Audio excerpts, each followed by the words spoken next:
peace begin with us every day. We have a choice. Yes. The Christmas season isn't so much or just about, what do I need to do? A Prince of Peace, but a principle of peace, an ideology, a concept about peace that we are embracing. Peace is a kind of fantasy. Everybody, thank you, sweetheart, everybody on the planet wants it, and everybody on the planet seeks for it, every culture, every character, every spirit, every soul. We want peace, and it's an elusive thing. We believe in it because at some point, our imaginations promised it to us. But nobody knows exactly what it is, and it's stunning to have a kind of feeling and happy anticipation. That's one of the definitions of the word hope, is happy anticipation of good and or of God. Peace is the most natural asset and desire of human nature and nurture. Nothing satisfies us more. Mental calm, serenity, freedom from disturbance with quiet and tranquility is heaven on earth, heaven on earth. We have little glimpses of it. Most of it's imaginary because it can be so quickly disturbed and changed in seconds. You can be eating a good meal and thoroughly enjoying it, and then some part of something, one of the ingredients might stand out, or you might notice it's a little more salty or a little less salty or a little too sweet or not sweet enough. You take a wonderful plate of food and take it to the microwave because it wasn't hot enough, or ask somebody to take steak back because it wasn't done enough, or the lettuce might have been a great salad, but it had a little bit of, what do you call it? When lettuce gets wrinkled. A little bit of a wilt. Somehow we find a way to mess peace up. We're very critical of peace. We like it, but we want it perfect. And when it isn't perfect, we make it less peaceful by protesting that it isn't as peaceful as we would like it to be. You can look at your hair, you just got it done, or your dress, you just put it on, or your suit, you just got it out of the cleaners, and you'll find something wrong with it or the way you fit in it or don't fit in it. Have you noticed how we tend to rob our own selves of peace rather than letting peace just be peace?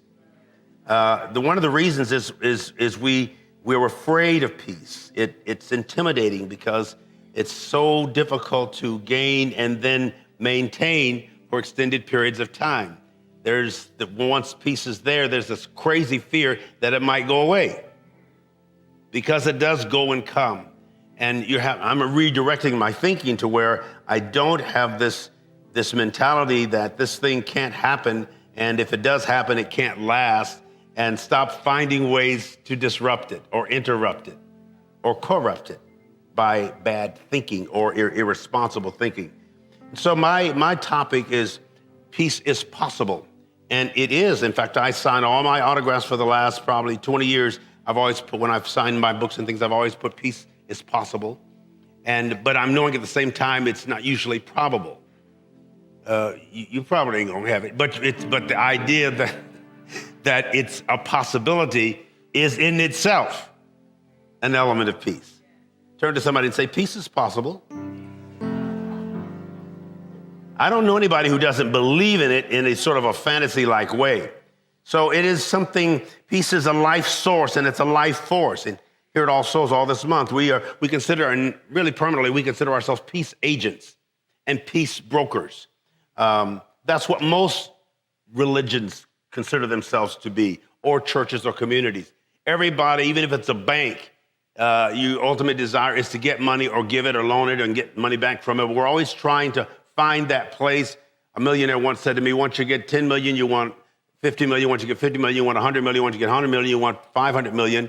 And he died trying to gain millions, but he lost a lot of millions and really died almost penniless. And he said to me, money makes a wonderful servant, but a lousy master. He was thinking about that.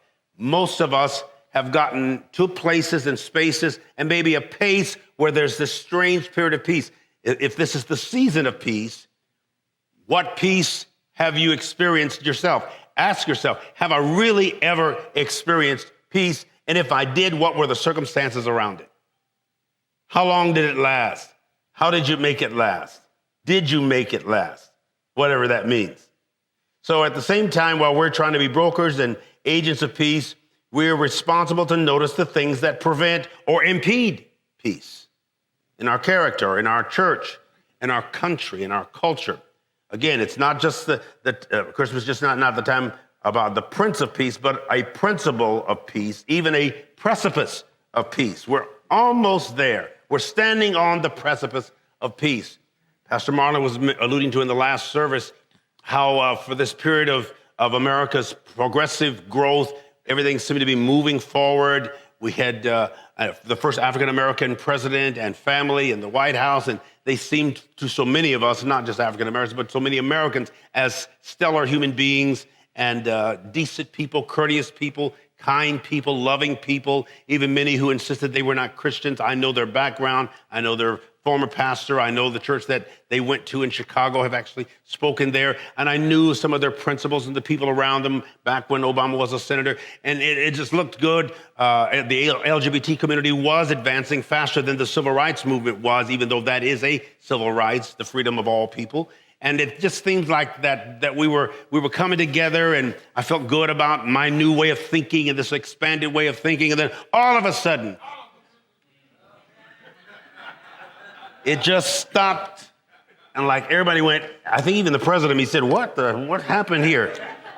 How did I get here? And we're saying, how did we get here?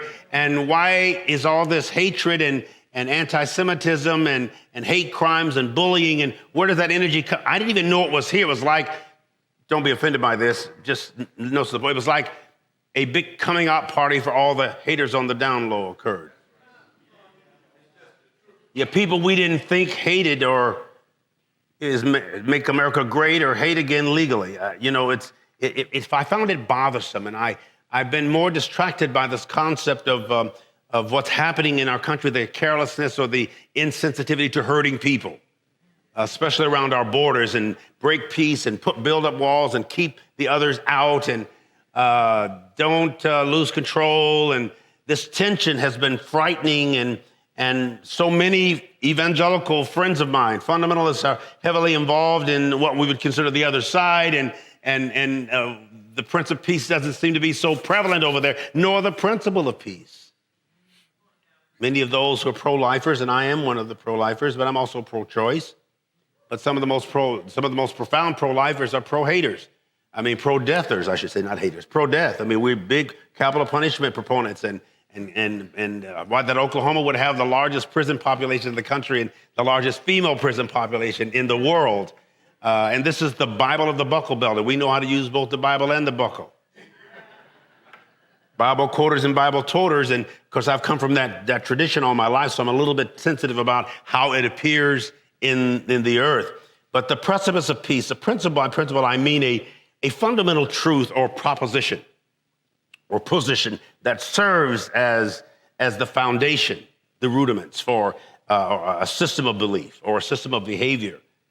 For a chain, and with a chain of reasonings. What is the reasoning behind this particular principle that we call peace? The first step to peace or peacefulness is belief in its possibility. Turn to somebody and say, peace is possible again. In many ways, it's a form of Buddhism, the concept of nirvana, which is defined as a state of perfect happiness and an ideal or idyllic place. From the ancient East Indian Sanskrit, that's their sacred language, nirvana, from nirva, which is to be extinguished. And ya is to blow. It really means to extinguish or blow out. What? The flame of anxiety, the flame of desire, the flame of the illusion of lack, need, of isolation or alienation. To be extinguished, to blow it all out. Buddhism, it's a transcendent state in which there is neither suffering, desire, nor sense of self, and the subject is released from the effects of karma. So it's hard to even imagine a sense of transcendence where there is no desire. It's like you're dead. It's like there's no nerve endings if you don't desire. The scripture says the Lord is my shepherd and I shall not want. That really means I shall not lack, I shall not need, or I shall not be denied. There's a little anxiety in saying, I will not want. I shall not desire. What does it mean to be in nirvana? That I don't want anything, or I don't need anything, or I don't desire anything, or I don't lack anything. There's nothing lost. There's nothing broken. There's nothing in disrepair. That's a fantasy. And we all have it. And we all strive for it. And when we don't have it, we contest for it or protest about it. I deserve peace, and when you disturb it, I want to kill you. I deserve peace, and if you don't give it to me, I'm going to put the blame on you. I would have peace, but I'm married. I would have peace, but I'm divorced. I would have peace, but I'm single. I would have peace, but I don't have any children. I would have peace, but I have children. I would have peace, but I have a job. I would have peace, but I don't have a job. I would have peace, but I have to go to work. I would have peace, but I don't have any income. I would have peace, but our lives are filled with buts. I don't have this. I'm not quite good enough. They're not quite good. It's not quite good enough. Oh, I love your hair. Well, they cut it too short.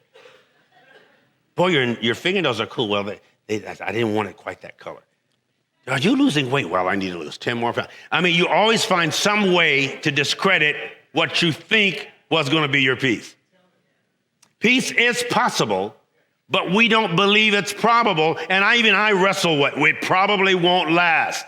If I get it, if I lose the 10 pounds, or if I gain the lean and the muscles, I wonder what it takes to maintain it, to keep it up. If I'm in love, will I stay in love? Will they like me? Will they come back next week? Will I have enough money years down the road or next week to pay? Will I be able to get all the Christmas? Will I keep signing up for the lottery and someday win? Somebody told me they went to the lottery the first time they ever had gone, or to the casino, and they won $700. Ain't won nothing since, but been going back. That first win gives you hope that you might win again. We're all casino players. We all gamble. We come expecting to hit the lottery. We come expecting to hit the what's the thing? Huh? That's what I was saying, the jackpot. I can't even think of the word. What is your jackpot? What is your allotment, or what is your lottery, or what are you casting lots for? What are you betting for? I bet he won't. I bet he ain't gonna come. I bet he will. I bet I ain't gonna win. I bet I will. I bet I'm gonna have peace. I'm gonna finally have peace. Most religious believers believe peace comes in the next world. And many people follow Jesus because we consider him to be the Prince of Peace. Peace is not necessarily the total absence of conflict or friction or disruption or interruption. It's the attitudinal, non-reactionary, non-fearful response to interruptions and frictions. How can I not be reactionary but respond in faith rather than reacting in fear? I have to be, and you have to be, in control of managing your own peace. You have to create it yourself and define it yourself and describe it yourself and manage it and make it up. Fake it till you make it, somebody said. Well, I don't know about it. I want peace, and I think I know I believe in it, and if I believe in it, I've imagined it, and so sometimes I live in that imaginary place. I've made up my mind at my age, I'm not going to protest verbally everything I don't like about what's not perfect in my life. If I was always picking my children apart, or my spouse apart, or my mom apart, or my brother apart, I would never have peace in my house. There's always something in my house that irritates me. And there's always somebody in my house that irritates me. There's always something about me. My irritation irritates me. When I get irritable, I get irritated about the irritability. I find myself deciding what I will confront, or what I will combat, or what I will ignore. Not ignorance. Ignorance doesn't mean to not know. It means to refuse to notice. or to make note of. I can deliberately refuse to make note of certain things that at that moment I don't need to fix. Talk to me, somebody. There's a lot of things that are not going to be fixed. They may be fixable, but possibly they're not. So why make a big deal of it? Write it out, walk it through, and allow the clock and the calendar to prove, disprove, or improve anything. Peace is a waiting word. It's a word that tarries. It's a word that you have to, and an experience that you have to manipulate yourself. Make it your friend and not an enemy. Don't be intimidated by its possibility or impossibility or improbability, because one part of your mind says it's possible and the other one says it's impossible. One side says it's probable, the other one says it's improbable. One says it's present, the other one says it's not present. Think of the things you have worried about and fretted over and protested and contested that did not change because of your protestation. But evolution, eventually it shifted. Everything shifts. As we say around here all the time, shift happens. Learn how to get your shift together. We try to help you get your shiftings together. We try to help you manage that change, that elevation, or that demotion, or that anything that's doing like this is flatlined if it never goes up and down. Life is an up and down. It's an in and out. It's a hot, it's a cold. I learn how to cherish all of it, or at least appreciate all of it. And I'm turning a lot of my toleration into celebration, because things are never as bad as they seem, and they could always be worse. I started saying that to myself in high school. Things are never as bad as they seem. Say it. Things are never as bad as they seem, and they could always be worse. Now, in the Gospel of John, 14th chapter, 27, Jesus is recorded to have made this hope-filled and idyllic statement, also probably an imaginary reality if you look at his full life, possibly even a fantasy for him as well. Peace I leave with you. My peace I give you. I do not give you as the world gives. Or another translation says, I don't give you the peace that the world gives. Do not. Then he says, after that, first he says, I give you peace, I leave you peace. Then he says at the end, don't let your hearts be troubled. Do not be afraid. Well, if you give me peace and you leave it with me, why would you need to follow that gifted statement with don't be afraid? If you give me peace, either I didn't accept it, I didn't believe it, because you shouldn't have to follow up that statement. Do not be afraid.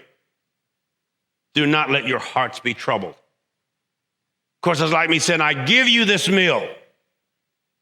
It's all in front of you. It's cooked. It's prepared. Table is spread. Feast of the Lord is going on. Then I say, so don't be hungry. So don't do without. It's like everything we need for peace is present. Then we have to decide to make it real for us. Everything you need conceptually or in consciousness is already there, and you are really everything you think you want to be. What you want wants you. But because you tend to reject that, it's right there in front of you.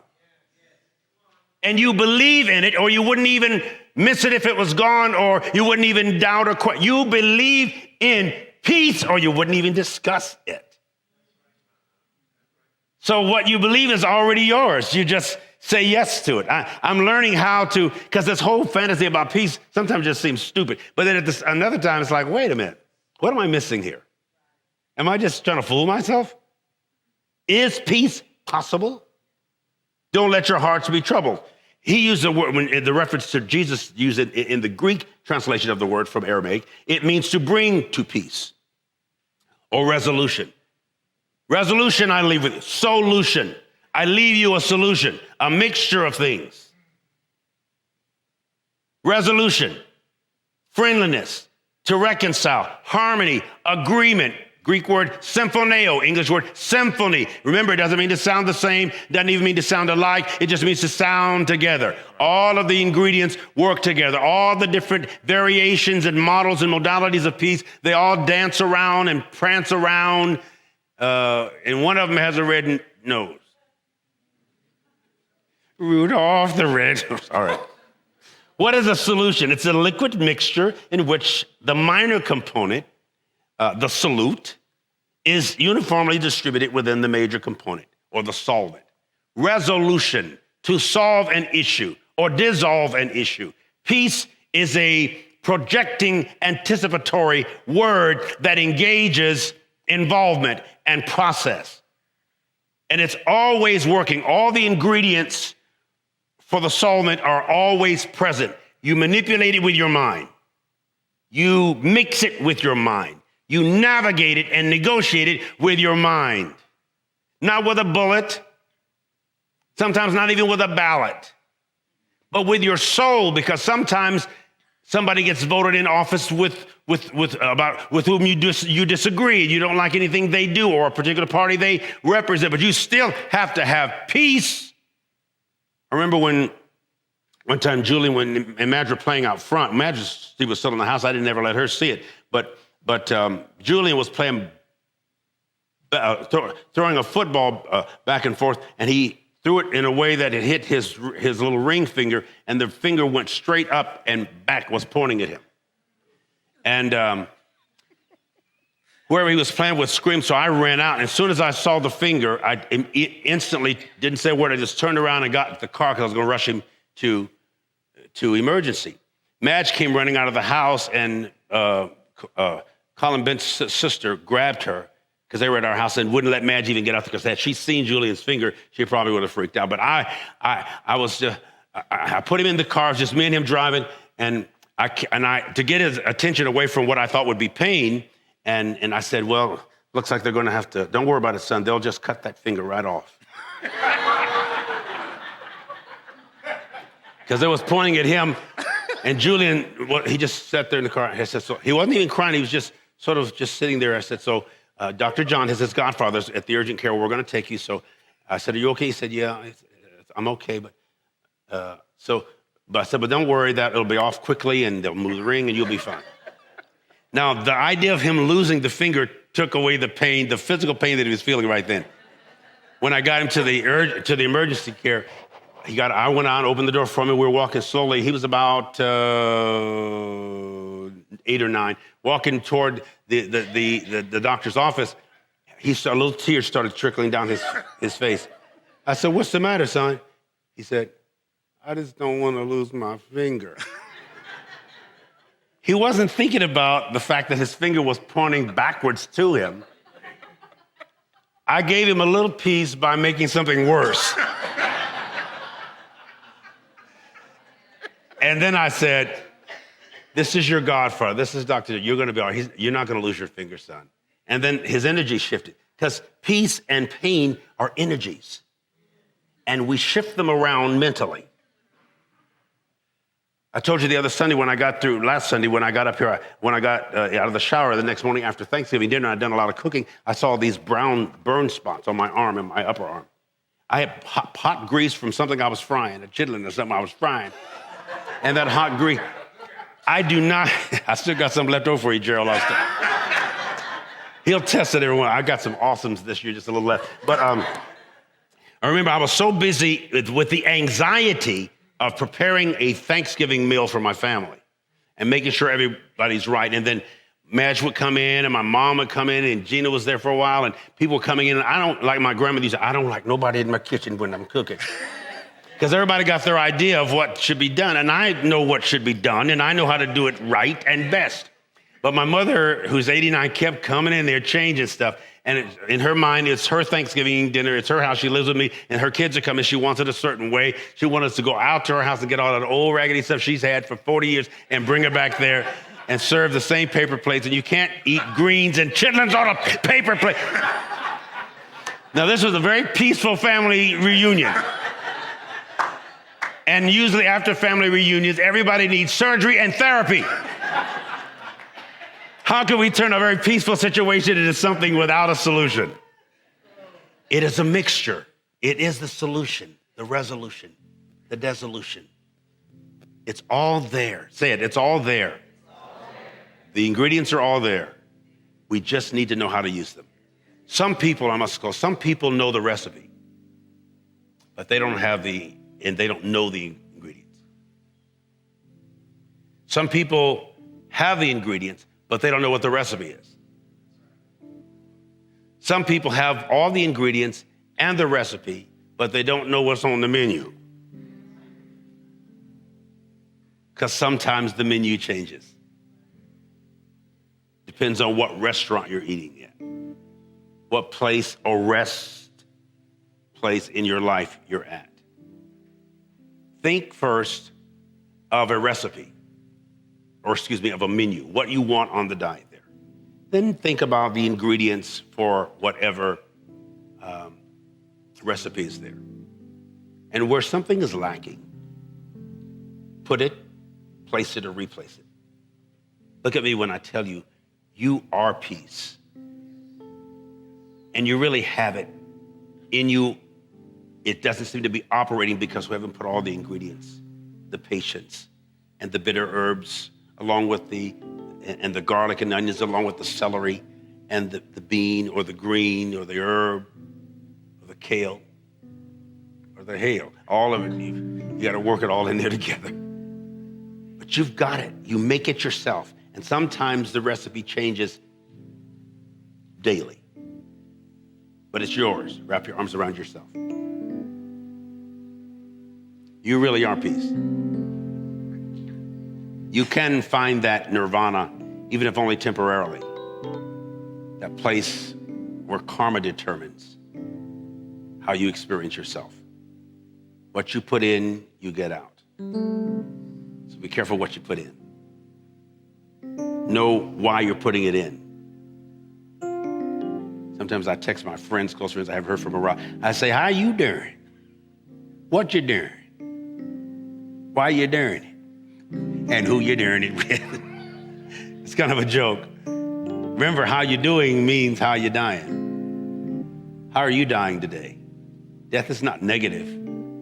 Dying can be, because dying is a form of living, and living is a form of dying. So if we say, how you dying today? I'm dying pretty good. Or I'm not dying as good today as I was yesterday. Depends on how you see the word. Let me promise you that you're okay. And you're getting better at it all the time. In fact, you're phenomenal. You're incredible. You're amazing. You're divine. You are a divinity. Take those same arms and shift that energy around. Shake it. Give one or two people a high five and say, you got it, you got it, you got it. Say, we got it, we got it, we got it. We going, we going, we going. I love you. I bless you. Peace. We'll see you next Sunday. I've got peace like a river. Thank you. I've got peace like a river. I've got peace like a river in my soul. I've got peace like a river. Peace like a river. I've got peace like a river in my soul. I've got peace like a river. I've got peace like, sing it with me. I've got peace like a river in my soul. Oh, I've got peace, yeah. Peace like a river. I've got peace like a river in my soul.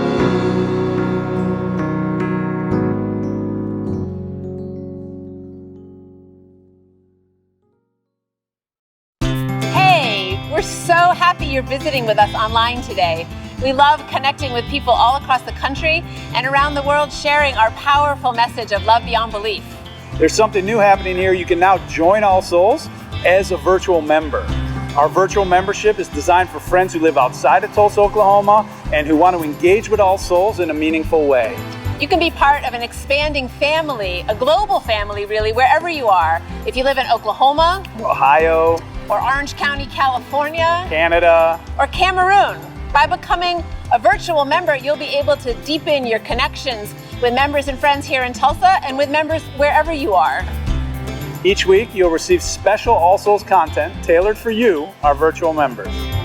Virtual members have access to pastoral care, to personal prayers, and also receive invitations to exclusive web events. You can learn more, and if you're ready, you can become a virtual member today by visiting allsoulschurch.org/virtual membership. We're grateful our ministries are having a positive impact on your life, and we want to share the good news of love beyond belief with more and more people. So no matter what, we need your support to keep this ministry growing and thriving, so please consider making a gift today. You can do so by texting LOVEBB for Love Beyond Belief to 73256 or simply visit our website. You are a blessing in our lives. May you be blessed. and be a blessing.